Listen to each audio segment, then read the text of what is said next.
What's up, everybody? And welcome into another episode of Trust the Tape. My name is Jeff. My name is Jeff. And I'm hanging out with former Cowboy scout, the greatest drafter to ever do it, the man behind Crown Global Media, which you need to be following on YouTube and Twitter. There's no O on Twitter, CRWN Global Media. Make sure you're following those things from 105.3 The Fan as well. The great and powerful Bryan Broaddus. Hey, Bri. What's up, Bri? Good morning, Jeffrey.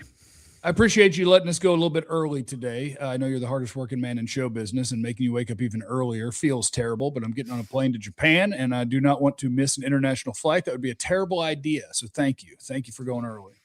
No problem, sir. I was here actually watching 4th and 5th round players. So that's what my life has become here as of late.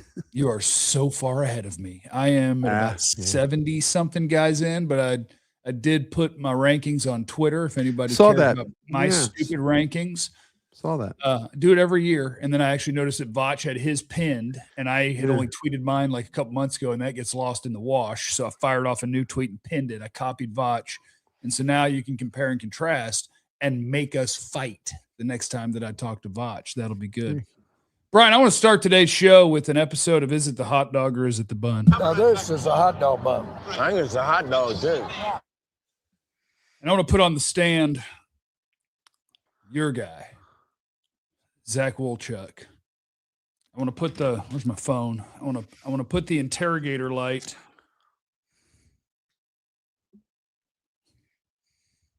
right on the woolly bully. Put it right in his face, okay? About trading up? Is that what we're doing? Yeah. This was an episode we did on the stack. Okay. Actually, well, then let me just skip the whole damn topic. Yeah. Let me tell you. This is going to get posted. This is going to get posted today. This is going to get posted today on the stack. Oh. And at 10 a.m. Yeah. Aisha and Zach and I actually did this episode, and then we've discussed it on 105.3 The Fan about your willingness. Everybody seems to talk about trading back, and we were interested in what it would look like if you could get to Cleveland at 6, but still pick up pick 39, which is the top of the second round. And were the players at 20 very similar to the players at 39? And that was why we did what we did. So we basically moved 12 and 20 to go to 6 to draft Downs.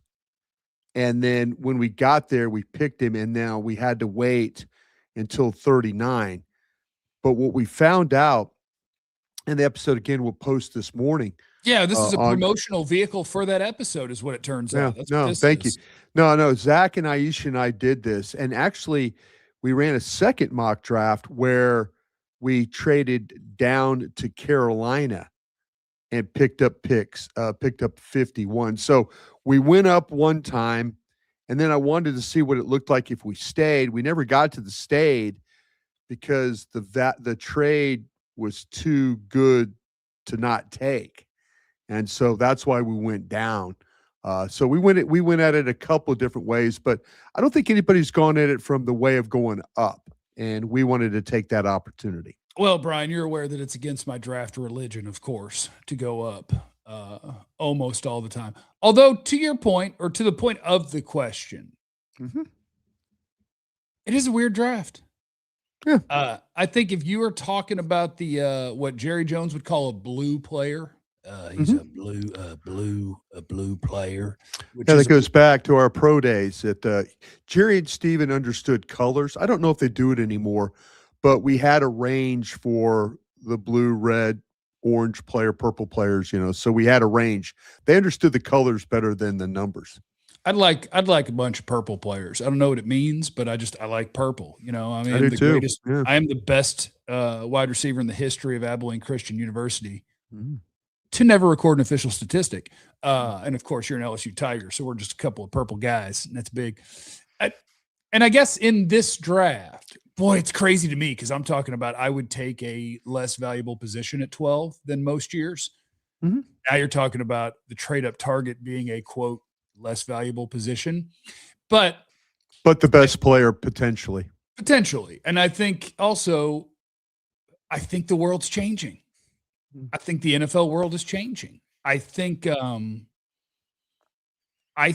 do it all, if you're talking about doing it all at a high level, safety, who can also play nickel, like the sort of guy who makes you almost substitute proof. I think they may be undervalued until some of these guys start getting paid. You know, the guys who can cover your tight end or your slot receiver or play single high or a deep half or blitz or step down the box. I think that sort of player, you could talk me into it because it's one of those things where you can't tell the future. Like I want to sit at 12 because I want to see if one of my 3 favorites to pick there makes it. And I think it's about a coin flip. Can the position value of a safety get him to me? Maybe. Can the position of an off-ball linebacker, Sonny Styles, get him to me? Maybe. Can Mansour Delane make it to 12? Can all the corners be on the board at 12? Maybe. I think it's sort of a coin flip. But then when all 3 of them are gone by 10, you go, crap, should have done it. Yeah. And so I think that makes it a tough decision. I want to sit and pick and see if I'm rewarded. But until they're all gone, and then you go, dog. Yeah. We chose the avenue of going to try and make it happen with the caveat of knowing we had the 39th player in our pocket. That's right. what we did.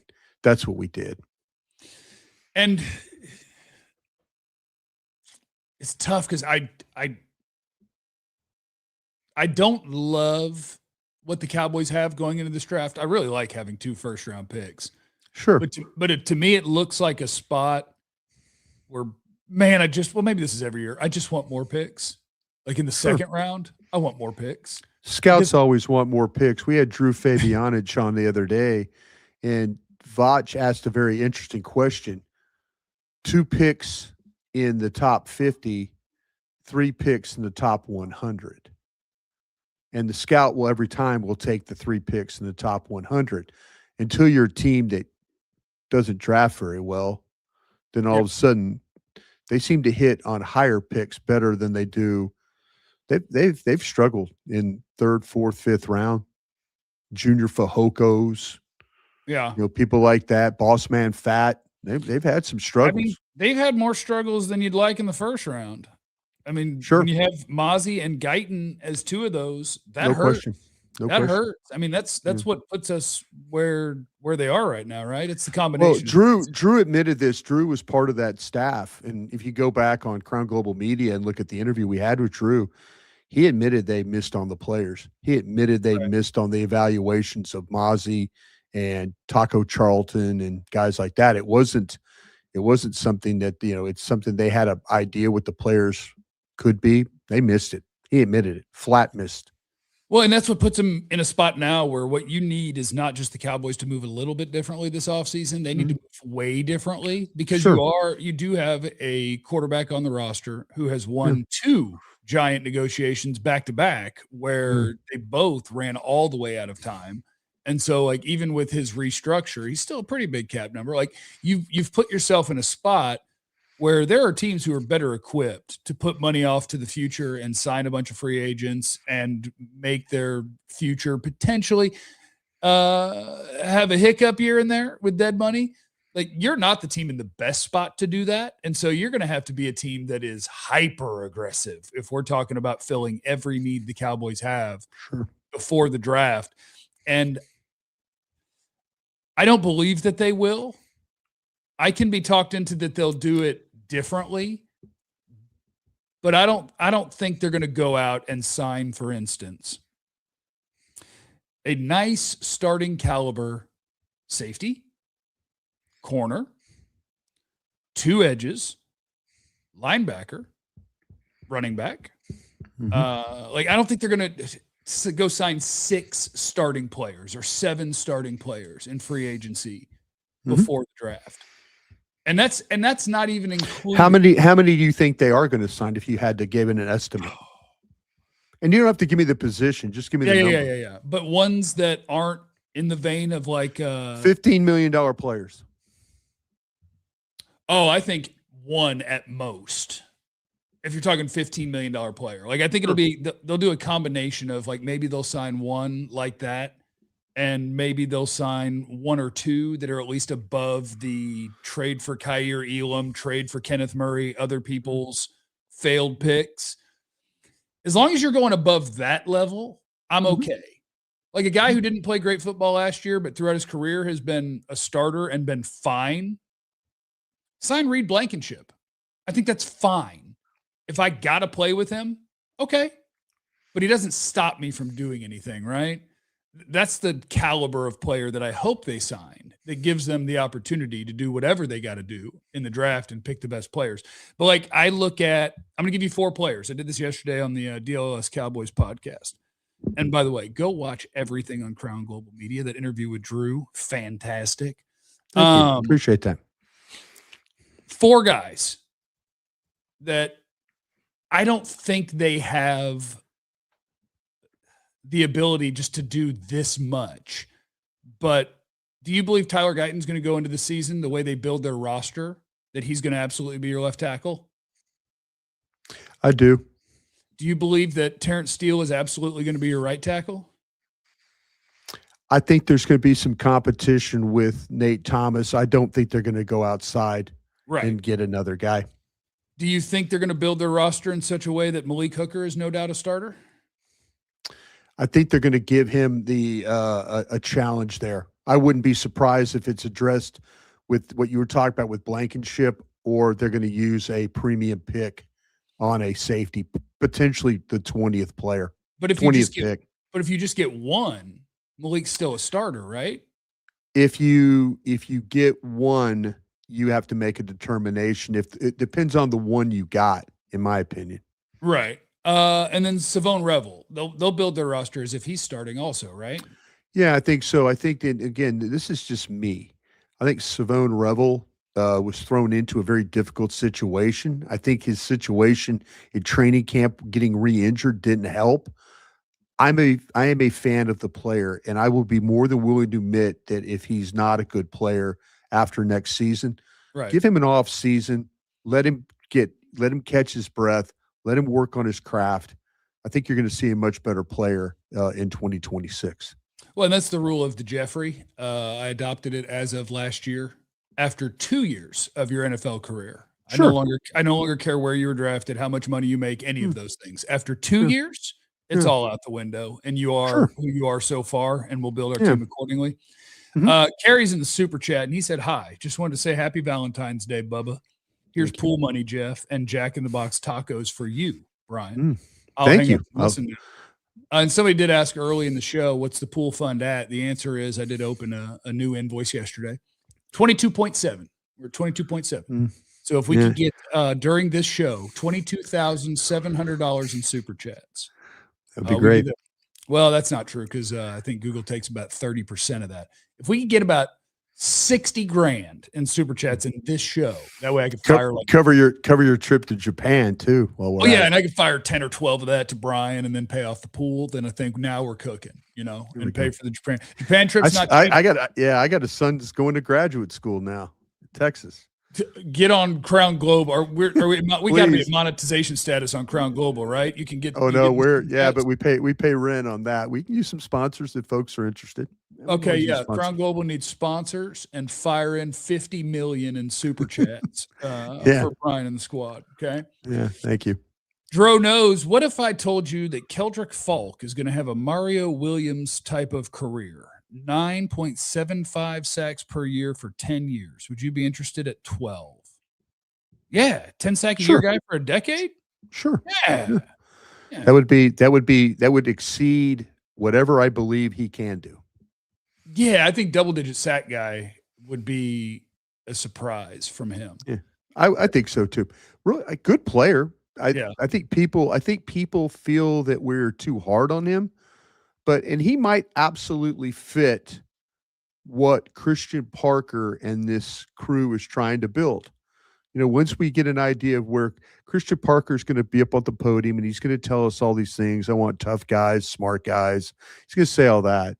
But until you physically see how they line up and play, you'll get an idea. If all of a sudden we start to hear whispers that Falk is seriously consideration at 12 or at 20, we hear that, then we know that, okay, they're serious about this. But in the old scheme of things, I think Falk wasn't exactly what you needed. I feel like they needed a guy that you need the guy that can bring pressure in a way of finishing. I don't know if Falk always finishes. No, and I guess it's maybe one of those things where it's depending on how much you like the guy when you watch, you could do it different ways. Because I actually saw some of Falk yesterday because I was watching their other edge guy and Georgia's tackle because it just happened that was the game Freeling. I was watching. Freeling. I actually really like Freeling, except like there's a lot of whoops. Oh, yeah. Like there's a lot of, that guy's that's a young Hey. player. That's a guy who doesn't have a ton of experience. Yeah. But then he'll put together a bunch of plays in a row where you go, Yeah. oh shit. Freeling is not a bad tackle. No, not at all. I think I have him as higher than I should. I have him as OT number 3. I like him a lot because it's one of those things where it's like you see all of the tools that you want and you go, oh, if I could just put this together a little more consistently, oh boy, it's all in there. Have you watched the Arizona State tackle by any chance? Yeah, like him too. Yeah. I like him too. I have them both as second round guys. Yeah. Like Ann Proctor and Caleb Lomu. I have all of those guys. I have him over Lemieux. I do too. Well, I have Freeling over Lomu, and then I have Lomu, and then I have Ianakor. I know. But it's like with a lot of these guys. But when I tell you, I got a big old second round, Brian. I got a big second round. Yeah. I got 1, 2, 3, 4, 5, 6 corners in there. I got 5 linebackers in there, 5 D tackles in there, 8 edge guys in there. I got 31 total players, I believe. In the second? Yeah. I'm sure I'll have more continue to show up, but Yeah. I'm at 9, 14, 19, 27, 28, 29. Yeah, I'm at like 35. Yeah. 31 and 38 in the third. Yeah, and to the Falk thing, it's if you are 5 to 10 spots lower than the consensus on a guy, you hate the guy, and that's goofy, right? Like Keldrick Falk, we both understand the appeal. Don't hate the guy, right? Don't hate the guy at all. And I think if you like him, I've learned this: when you really like a guy, or if you're like on a guy, you can just view whatever you want through a different lens, right? Sure. Like I watched Falk be real close in it was watching the Georgia game. Sure. And he had a nice rush where he ends up and he gets 2 hands to the quarterback, and the quarterback kind of just ends up a little bit lower, and he kind of he just can't finish the play. Goes and I'm like, look, if there's 5 of those throughout the season, next time that might be 5 sacks. We're right there. Yeah. And if you don't like him, you're like, struggles to finish. And so it's just like, what are you going to do? Just watching, he is a fine player, but watching what Dallas needs, I'm not sure he's what Dallas needs. I think Dallas needs a finisher. And you mentioned that. I think there's some times where the guy does not finish. Yeah, no, I agree with that. And I think, the guys that I also think maybe for this year, for this team, what I want for the Cowboys is safe. I want to know what I got when I pick them. And I think the very young prospect that has the really good tools where you're going to tell me what he can become, that's not what I prefer. Yeah. I do think for him, for Keldrick Falk, for TJ Parker at Clemson, the guys who were considered premier prospects coming into the college football year and then didn't really live up to it, I do think they both play a style of game that, to your point, with the defense that the Cowboys might run, might be a great fit. I think those guys they fit. And there's also an element of what I think the NFL is going to, like Mike McDonald talked about this. You know what every team would love to be able to do? Never bring one of their safeties down. Yeah. If I can leave 2 deep safeties and I can make it really hard on you to create explosive plays, I'm cooking. If I can limit your run game without having to poke my safety to the box, we're cooking with something. Yeah. The issue is, even if you can do that, if your best pass rusher is Donovan Ezraku, Yeah. we're probably still not cooking No. unless he takes a giant leap. You hope. I mean, Can I maybe ask you a question? I got 2 questions for you. hit me with one of them first. Is it a hot dog or bun? No, it's a, I think with your quarterback's window likely being 3 years, Yeah. are you interested in drafting players that are ready right now Yeah. or players that have the ceiling? No, yeah, that's what I'm saying. Like the Falk guys, the Parker guys, I would rather have Akeem Messidor. You know, give me the guy who his scouting report reads as, let's play tomorrow. Yeah. I'll tell you what I got. Yeah. I'll tell you exactly what I'm going to get out of this guy. That's what I like about Caleb Downs, Sonny Styles. And I guess I'm naming the best guys, and that's not fair. They have D tackles, so none of these guys. Howell, do you feel like Howell is a ready player now, or is he I feel like ceiling guy? I feel like part of Howell's thing is ceiling because Mason Thomas from Oklahoma. Both of those guys I'm interested in because they bring you the one thing that you and I think are looking for this Cowboys defense, which is on 3rd and 9, good luck to their whatever tackle, right? Like this guy, we're talking get off the ball. We're talking win as a pass rusher. I think both of those guys are somewhat ceiling players because you're talking about 245 to 250 pound edges where you're like, well, is he an every down player or is he a pass rusher? And can he turn into an every down player? So I think part of it is ceiling, but also the part that I know they've got is something I don't got. So I have a lot of interest in those guys. In your scenario of a trade down, if you could find your way at 39 to R. Mason Thomas out of OU, if you could, Howell seems to be thought of higher than him, at least based on all the mock drafts and whatnot. Sure. So probably not him. And that's part of the thing about if you did trade up that I don't love, because I might get a crack at Akeem Messidor at 20. You might get a crack at him at 39. That would be awesome. You might get a crack at him because people might look at his age and maybe the combine feet medical thing might not check out for everybody. Yeah. You got to be careful. You got to be careful with the feats. I've always said. We'll see. We'll see on that.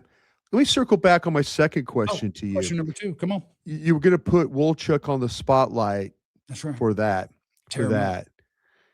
And why were you going to tear him up? Oh, I wasn't. I was just trying to find. No. I'm just saying. No. Why?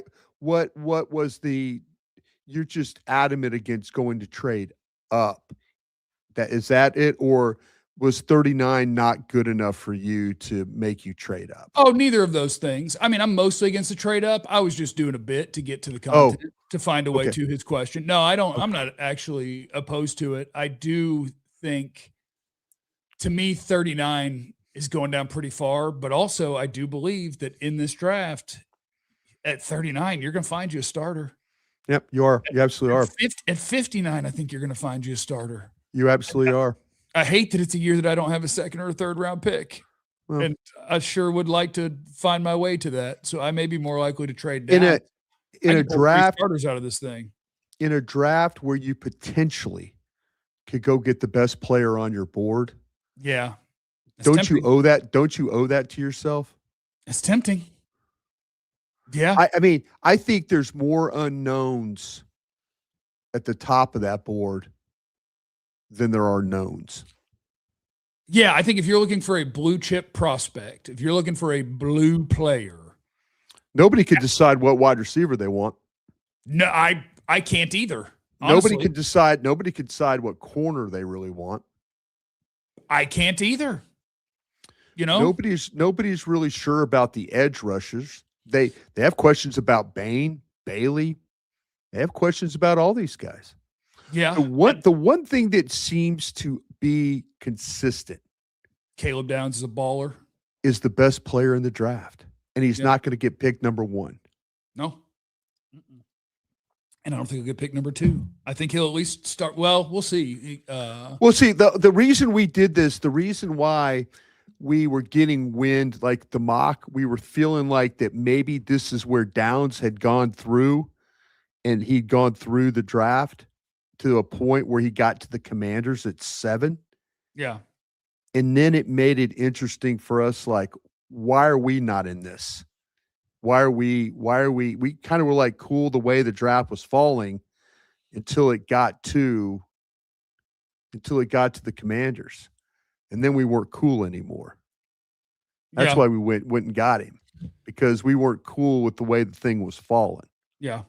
No, we were until it got. See, to me, there's a couple of teams that you're going to have to maybe worry about that have some of the same issues that you have. I think the Commanders, and I think the Kansas City Chiefs. Those are teams you're going to have to potentially sweat for some defensive players. Yeah. And you know what? If you lost Caleb Downs, I'll live. It just means you and I, Brian, we're going to have to settle for Jermod McCoy or Mansour Delane, right? We'll be okay. Oh, no, and that's cool. And you might have to settle for, and you might, Thieneman, the safety from Oregon, might be a play in 20. Whether you like McNeil Warren, the safety from Toledo. Yeah. There's, if you depend on how much you like Ramsey from USC or Halsey from LSU, Scott from Miami. I kind of feel like Scott's one of these hybrid type safety corner linebacker. Yeah, he's kind of a fun guy. He's a weird one. And then I absolutely love him, and I want him on my football team. Mm-hmm. But I don't know how high I'm picking him, because you're talking about a slot guy that's a tone setter that'll break everyone. But I don't think he can cover. And I'm just like, okay. I think he can cover well enough. I'm not throwing it out that he is. I'm not throwing out. But the one thing, if you're a Cowboy fan, man, they've got to figure out something at that nickel spot. And I'll tell you another thing. When we went down to 39, the guys that we were talking about on the board, Wolchuk was arguing hard for Chris Johnson from San Diego State. That works for me. And then we were arguing hard. Aisha and I went for Rivers from Duke, and we argued hard for Pons from Indiana at 39. So we would have taken, and we ended up taking Rivers. Oh, you guys just ran over Wooly Bully, huh? He needed we did. He needed me there to fight for him. You took the third corner out of the 3 on my list. I got Wooly Bully's back. We can fight this. No, that's cool. But that's the discussion. Yeah. It turned into Downs. It turned into Downs, and then it turned into Rivers, Pons, Chris Johnson is what it turned into. Yeah. And all three of them were like, all right, we can live with this. Yeah. Let me hammer through these super chats and then get the hell out of here. Adam said, BB, can you place a trail cam facing the Cowboys bus at the combine? We need to know who's being talked to. You'll get report on who's being talked to from both of us. Okay. We'll be out there. We'll be out there. Jeff will be Jeff goes on that bus. I'm not going on the bus this time. I work with Clarence, one per outlet. That's when I was at the fan. You ain't going on that bus then. Clarence. I'm not going on that bus. I'll tell Clarence to order a beer. Williams in there. Howdy. Thanks for sharing your board last night. You're welcome. Any DNs you think could move to 3 technique in the NFL? Any of the big ones? Falk could line up there some.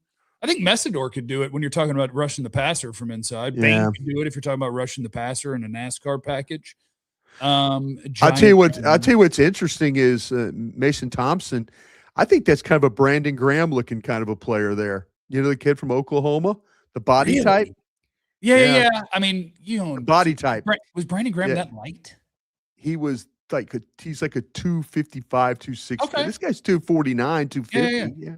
Yeah. And Alex said, do you guys factor in at all the fact that rookie pass rushers generally don't produce? Should Dallas use free agency to address pass rush instead? I think they have to use both. They've tried. I mean, even if you are going to draft a guy in the first round, I think you still bring Clowney back, or you go grab Odafe Owe, or you go I think you got to do both. Thanks for taking care of me today, Brian. I appreciate you being early so I can get the heck out of here. I am going to pack up all these things because 8 a.m. here is 11 p.m. there. Oh, we're going to talk? I'm going to try. I think so. Cool. That'll be fun. I think so I'll be half drunk at 11 p.m. in different cities in Japan on Tuesday and Friday, and we're going to try to do the show. Enjoy all the food, man. Seriously. It's great food. I appreciate you. Thanks, everybody, for being here. Remember, you have no idea what anyone's going through. Be cool to everybody. We love you. Be easy.